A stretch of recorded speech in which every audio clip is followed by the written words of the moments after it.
वालेकुम friends, welcome to my channel tips for organic growth. आज का जो हमारा टॉपिक है वो है केचुए के बारे में।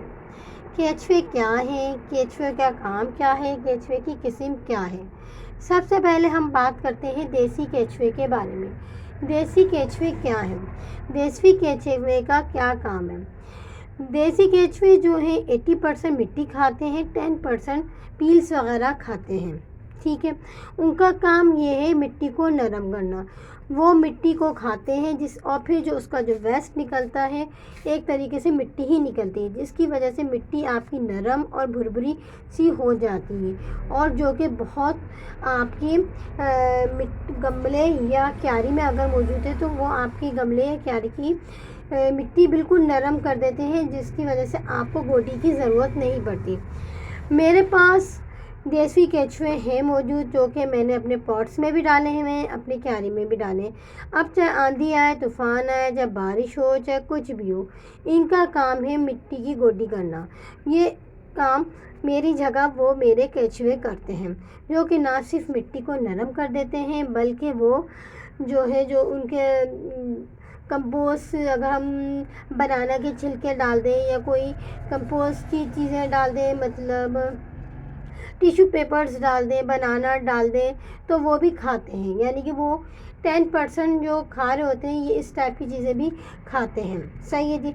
अब आते हैं ऐसे वर्म्स के बारे में जो कि अक्सर डिकम्पोज करने का काम करते हैं, यानी कि चीज़ों को डिकम्पोज करना। अच्छा, उसमें कौन से वर्म्स हैं? वो वाइट कलर के वर्म्स कहलाते हैं। अक्सर हम लोग जब वर्म कंपोज बनाना शुरू करते हैं तो उसमें क्या होता है कि हम जो किचन वेस्ट जमा करते हैं, उसका पानी किचन वेस्ट का उस पर ऑलरेडी मौजूद होता है। उससे क्या होता है कि वो डिकम्पोज होने का सिलसिला शुरू हो जाता है और उस पर वाइट वर्म्स पैदा हो जाते हैं। ये वाइट वर्म्स कहाँ से आते हैं?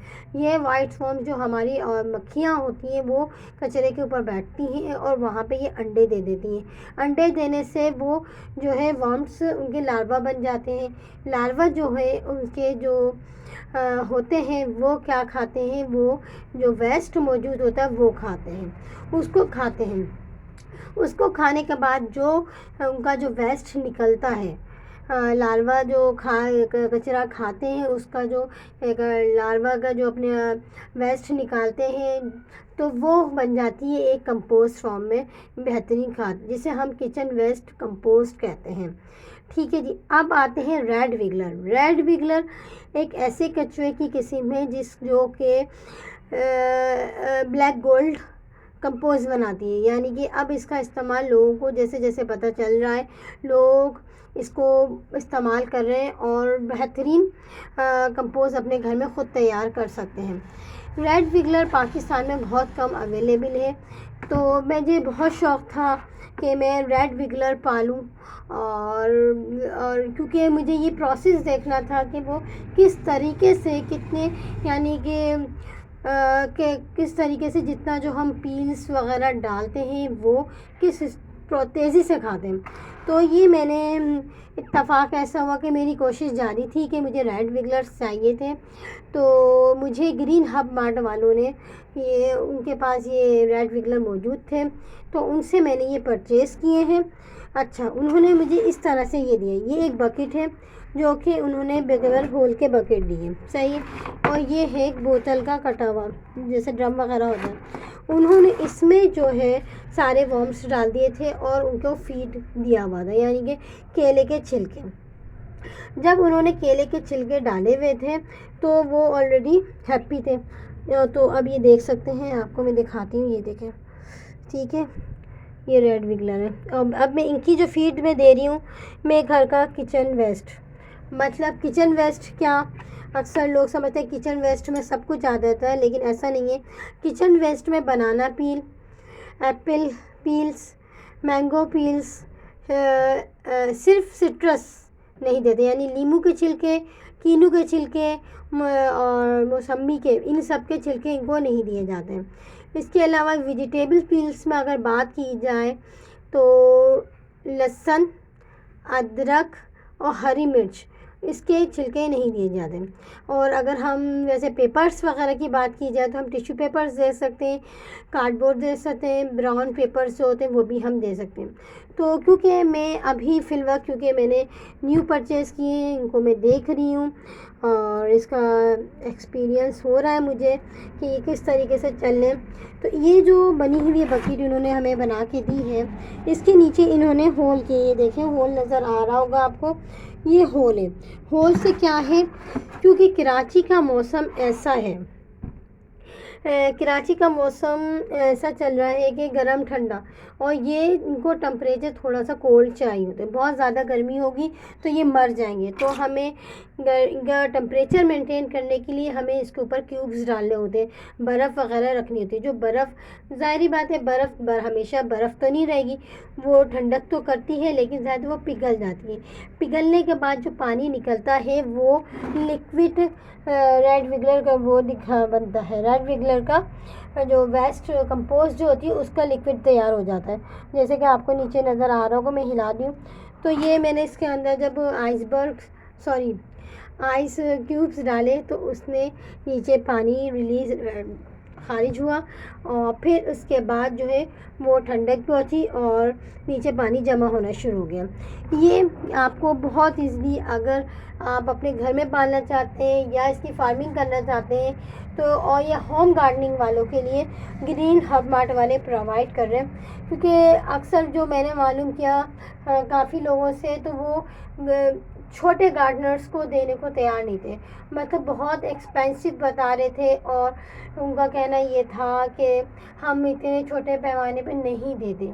तो ये ग्रीन हब मार्ट वाले थे जिन्होंने ये ऑफ़र रखी थी, उनके पास थे। तो मैंने उनसे पूछा कि भाई आपके पास अगर है तो आप मुझे बताएं, मैं लेना चाहती हूँ। तो उन्होंने कहा हम छोटे होम गार्डनर के लिए ये चीज़ बना रहे हैं, अगर आपको चाहिए तो आप ले सकती हैं।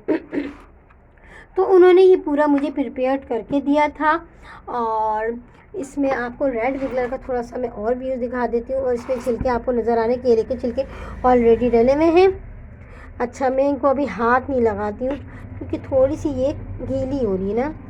तो ये देखें, नज़र आ रहे हैं, ये देखें, ये मैंने 200 लिए थे उनसे, कि 200 लिए थे क्योंकि मुझे कोई एक्सपीरियंस नहीं था और मैंने सोचा कि भाई कहीं मैं मार ना दूँ, तो मैंने उस चीज़ से तो मैंने कम ही क्वांटिटी ली थी उनसे। और ये देखें, ये खा रहे, ये नीचे चलाने से ना ये थोड़ा सा नीचे हो गए, मुझे ऐसे लग रहा है ये, वरना अभी ये सब नीचे का, ये देखें कैसे नज़र आ रहे हैं, आपको नज़र आ रहे हैं। ये कंपोस्ट बनाते जा रहे हैं, खाते जा रहे हैं। और इनका जो वेस्ट है वर्मी कंपोस्ट कहलाती है, ये ओरिजिनल वर्मी कंपोस्ट कहलाती है, जो रेड विगलर से तैयार होती है, जिसे ब्लैक गोल्ड कहते हैं, वो ये ब्लैक गोल्ड है रेड विगलर से। अक्सर लोग कहते हैं कंपोस्ट जो किचन वेस्ट की है उसको भी ब्लैक गोल्ड का नाम दे के सेल कर रहे होते हैं, लेकिन वो ब्लैक गोल्ड नहीं होता। ब्लैक गोल्ड असल में ये होता है जो रेड विगलर खा के खारिज कर रहे होते हैं। और ये ना सिर्फ पाकिस्तान में मुख्तलिफ जगहों पे यूज़ हो रहा है, बल्कि ये जो है इंडिया में बहुत यूज़ हो रहा है। इंडिया के लोग इसको, मतलब इसकी फार्मिंग बहुत कर रहे हैं और वहाँ पे अपने खेतों वगैरह में इसका इस्तेमाल उन्होंने शुरू कर दिया है। सही है जी। अगर आपको मेरी वीडियो अच्छी लगे, लाइक करें, कमेंट करें, सब्सक्राइब करें और फ्रेंड्स के साथ शेयर करें। और जो लोग ये परचेज़ करना चाहते हैं तो आप ग्रीन हब मार्ट वालों से ईज़िली परचेज़ कर सकते हैं, क्योंकि वो छोटे होम ग्रोअर के लिए कम क्वांटिटी में रेड विगलर दे सकते हैं। वैसे मैंने 200 लिए, और कुछ में भी हो सकते हैं, अगर बात करें तो हो सकता है वो आपको और कम क्वांटिटी में भी दे दें, तो वो आपको दे देंगे। तो ये हैगा रेड विगलर के बारे में। और थोड़ा सा मैं चाह रही थी ये और मैं आपको दिखाती, दरअसल मैं हाथ में लेने में थोड़ा सा वो हो रही हूँ। ये देख रहे हैं आप। अच्छा, इसमें स्मेल नहीं है, अमूमन किचन वेस्ट होता है उसमें बहुत ज़्यादा स्मेल हो जाती है, तो इसमें जो है ना वो स्मेल नहीं है जो कि किचन वेस्ट की होती है। क्योंकि यहाँ पे अगर मैं इसको डालती हूँ और उसके ऊपर बर्फ़ रख देती हूँ तो ये जो रेड विगलर है फ़ौरन इसको खाना शुरू कर देते हैं, फ़ौरन एक जगह जमा हो जाते हैं और ये खाना शुरू कर देते हैं। तो 3 डेज़ में ये पील्स जो है कंपोज में चेंज हो जाते हैं। 3 या 4 डेज़ लगते हैं, ज़्यादा डेज़ नहीं लगते, क्योंकि अमूमन हम जो किचन वेस्ट बनाते हैं वो कंपोस्ट उससे बनाते हैं, उसमें थोड़ा टाइम लगता है, उसमें स्मेल बहुत होती है। तो इसमें बहरहाल ये स्मेल नहीं होती। और ये मेरा देखना ठीक है। Thank you.